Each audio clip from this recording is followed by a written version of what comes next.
Welcome everyone. So yes, many people could not do this right. So whenever you have these kind of questions, you have to realize that you have to follow the rule of BODMAS,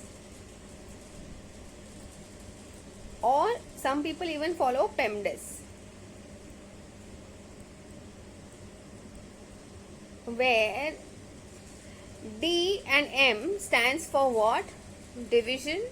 D stands for division. M stands for multiplication. A stands for addition. And S stands for subtraction.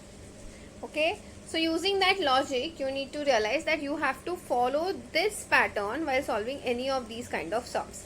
And both the cases, B and P stands for brackets. So first we will do the brackets, then you will end up doing these operations which are D, M, A, S. Now please understand one very important thing. Out of this, D and M are equal precedence. So in these cases, how you should be solving? Let's try and understand this through this sum. So we have, first we will do the bracket. So we have 3 plus 3, which is 6. Since there is no sign between 3 and the bracket, you have to take the sign of multiplication. 6 multiplied by 3, divide by 3 plus 3. Now please understand over here, like I said, they will hold, division and multiplication hold equal precedence. So in sums like this, where you have division as well as multiplication, in that case, what you should do?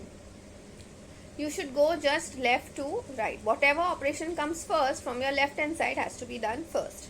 So here 6 multiplied by 3 comes first. So that is getting you 18. Divide by 3 plus 3.